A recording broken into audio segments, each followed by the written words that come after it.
But you get consistently poor decision making with him, consistently frustrating.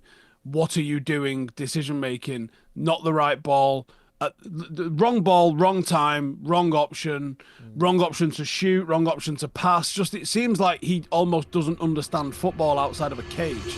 Man United 1, Chelsea 1. I'm joined by Ste Howson. Ste, you're at the game. Is that 2 points dropped, 1 point gained? What did you make of that performance? I think there's a large element of 2 points dropped, yeah, for sure, because I thought there was people are going to massively disagree with this. That's fine. I thought there was some real, genuinely good moments, but there was also a hell of a lot of moments of on my own review, I was sort of circling around like, where's the quality, man? And not just in our play, because obviously that was missing, but like that game was a Champions League final not that long ago, and it was a hell of a football match. That was garbage tonight, wasn't it? From both sides, it was just like this dance of mediocrity. It's weird though, isn't it? Because Chelsea are sort of seen as being on the way up. They've kind of turned a corner. All these cliched phrases that you hear over and over again. They're fourth at the minute. So is there a problem? Not necessarily a problem with the league, but is the standard a little bit lower across the board this season? Did they have a bad day? What's going on? I think it hugely is. I think the standard of football across the board is bad. I think we're in this sort of athletic system loop at the moment. You know, this is the sort of era where Ronaldinho plays for fucking Wickham. Like, there's just these sorts of. I'm hoping this is an era that doesn't last very long, in all honesty, and we get back to a little bit of a beautiful game again. But there was a couple of things wrong tonight. Decision making, not just in Garnacho, although he was shite, just shite. There's no other word for it. He was shite. But even Bruno, the decision making of Bruno at times, Rashford had it, Højlund had it. At times Ugarte had it. Like, there's probably 4 players at a push that I would say had a good game tonight. And we should have still won the game by only 4 players playing pretty good. Yeah. I'll get to Garnacho in a minute, but in terms of those 4 players, I'm guessing Mazraoui's one of them, because I thought he was probably our best player. Mazraoui just makes me make sex noises, mate. He's absolutely sensational. How good is he at football? I know, and just either side, he's left back now, and he's just really good at that. The little flicks. Can we try him up front? I don't think he'd have a bad game up front.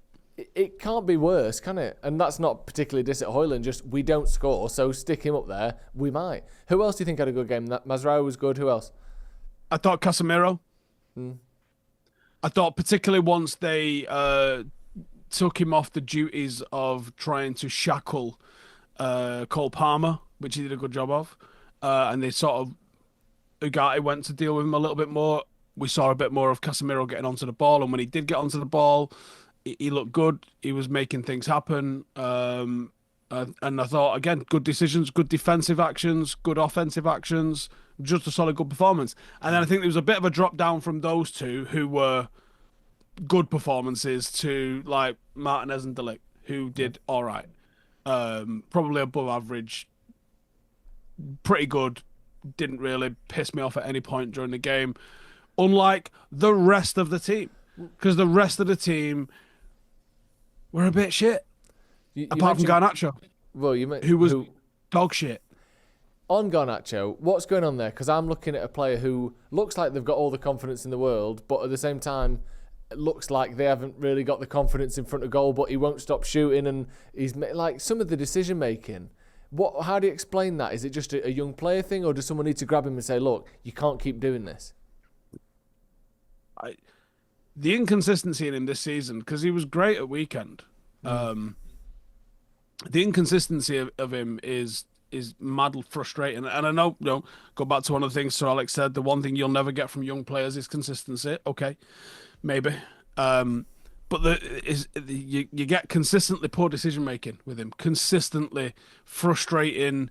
What are you doing? Decision making, not the right ball, The wrong ball, wrong time, wrong option to shoot, wrong option to pass. Just it seems like he almost doesn't understand football outside of a cage. That's what it screams a little bit to me. Absolute nightmare, absolute power league, Ballon d'Or winner. But at 11 aside, he's not quite got the game understanding or game IQ maybe to be able to play it at the level. It's a stark contrast to when you see Ahmad come on. Because Ahmad has got all of those things. Like, Ahmad knows when the right time, two defenders have come for me, I'm going to play the ball backwards, and then I'm going to move forward with it. Like, you rarely see Ahmad make a bad decision with it. And you might say, yeah, but Ahmad also doesn't get the goals and assists that Garnacho gets. Okay, that is absolutely correct as well. And then it's on the manager what he decides he favours. Do I want to keep hold of the ball a little bit more, or would I like maybe that unpredictability that might get us a goal or an assist at some point? Or do I rather go with the consistency that I know I'll get, but maybe I'm not going to get quite the output? That is the task of a manager to figure out what they require in a team. And while no one is scoring in this team at the moment, I think it's probably the reason he's getting game time. And I think it highlights just the complete lack of options that we have off the bench, because I wouldn't have brought him out for a second half. He was that bad in the first half, and it got worse in the second half. And then I think he took Marcus. Marcus didn't have a good game, but I thought he was a touch above Garnacho. Although, why is he playing like 10 yards off the line now? Like, Marcus Rashford, you are all about the 1v1 foot race with a defender. Should we start there rather than you coming back thinking you're some sort of Michel Platini kind of in between the lines player now? It's not who you are. I thought he was a touch better than Garnacho, but it wasn't by much. So when he got the hook, I'm thinking, is that because of the yellow card maybe? Because he looked like he was just getting into the game after that. I was certain Ahmad was going to be coming on for Garnacho, but then it just shows that there's obviously a reluctance to play Ahmad. There's no one else. When you look at the Chelsea bench, look at the options that they've got. They didn't even bother bringing Jadon Sancho. Now, I don't know if that was the rules or whatever, but they just... part of the loan, I think. So you're like, the options that they've got dwarf the options that we've got. Was Raheem Sterling even on the bench? Is he injured? Like, what's the script there? He plays for Arsenal, never mind. But that's how many players they've got. You don't even know who plays for them and who doesn't. They've got endless options. I think, obviously, they've probably got too many options. But you look at United tonight, we had no first team or first squad midfielders on the bench at all. It was just like young kids and then a couple of attackers and a couple of defenders. And we are a little bit thin in certain areas. Just lastly on Garnacho, because I don't want to make it too sort of anti-Garnacho. I know you said he played well at the weekend, so I don't think you're being unfair. But do you think that sometimes he's doing it because he thinks the team aren't getting goals, I'll fix it? Do you think it's I don't have to pass to Højlund because he's my age and I'm a better, I've got a better chance of scoring than him anyway? Because I'm sure if that was Cristiano Ronaldo back up front, he'd be passing to him a little bit more.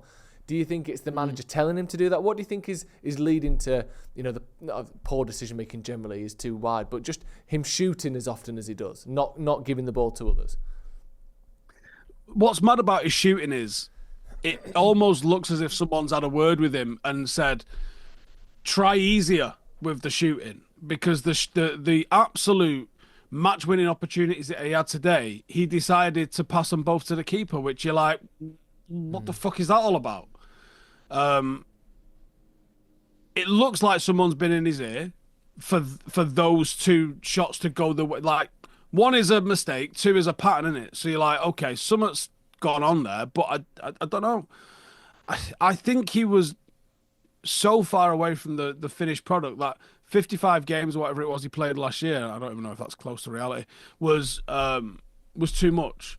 And I think when you see the development that's been allowed of certain players when they get brought in and out of the team, I think that's where they get a lot of their learning done. I think when they're just playing, I don't necessarily think that's the best for their development. And he's got to add more tools to his locker. He's got to understand football better than he currently does, because the decision making that he makes is it's real schoolboy stuff that he's doing and getting wrong at the moment, and it's things that are costing the team when he does them.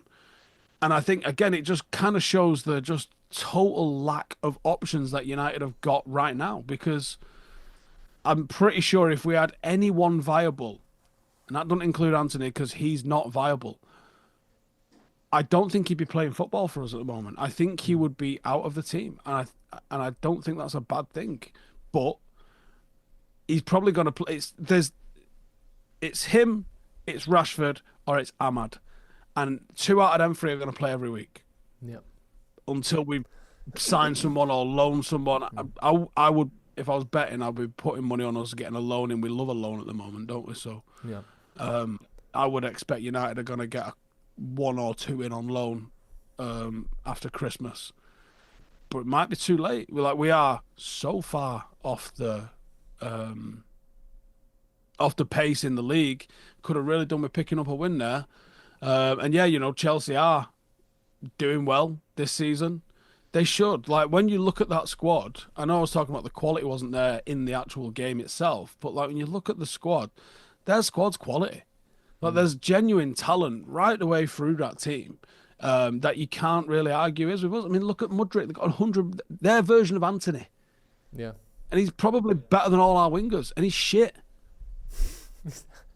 I don't think he's better than all of our wingers, but I do think that if we could have some options for sure. When you was watching him run before, yeah, there was more confidence that he was going to score or create something than any of ours, in my opinion.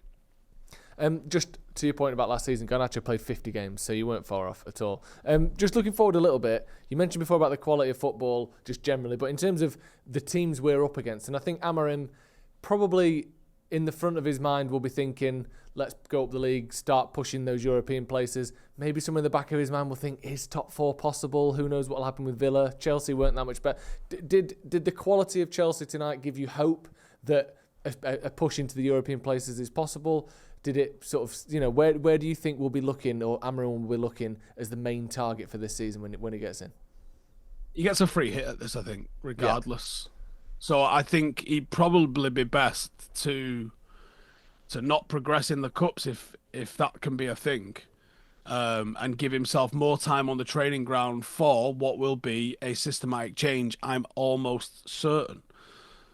So a systematic change is going to require a little bit of bedding in period and probably a lot of fucking it up. So that's going to require as much time as possible on the training ground and less time as possible flying to Bodo Glimt. In terms of what his target will be, I think it's got to start with get the lads to understand my system first and foremost, and after that, anything like it can all come after that, rather than can we try and win stuff? Because you can win stuff, but are they winning it playing how you want them to play?